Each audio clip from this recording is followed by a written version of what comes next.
সাকিব ভাই, এই যে খালটা দেখতেছো বুঝছো? এই খাল থেকে তোমরা একটা শিংনি মাছ ধরে নিয়ে আসবে, পারবা? এটা কিন্তু নদীর খাল, মাছ ছাড়া না কিন্তু, বুঝছো? তো এখানে মাছ পর্যাপ্ত পরিমাণ আছে। দুজনের মধ্যে যে আগে ধরে আনতে পারবে সেই কিন্তু প্রথম পুরস্কার পাবে আজকে, ঠিক আছে? 200 টাকার কর করে একটা নোট পাবা। তবে মাছ ধরতে হবে শিংনি মাছ, ঠিক আছে? যাও। ওকে, রেডি? হ্যাঁ, দেখা যাক কি একটা মাছ ধরতে পারে। দুইজনে কিন্তু চলে গেছে মাছ ধরার জন্য। রুরাইন ভাই কিন্তু হার মানছে, সাকিব বন্ধু দেখি কি করে, দেখা যাক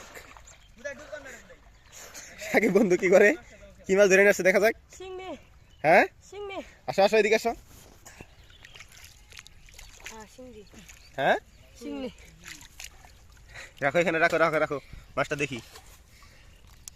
ওয়াও, ঠিক আছে ঠিক আছে, সাকিব বন্ধু কিন্তু পারছে, দেশি একটা শিঙি মাছ ধরে নিয়ে আসছে। এই যে মাছটা চলে গেল। হ্যাঁ ঠিক আছে সাকিব ভাই, তুমি আজকে 200 টাকা পাওয়া যাবে, বুঝছো? গোসল আসল করে ফিরে দোকানে আসবা, পাওয়া যাবা।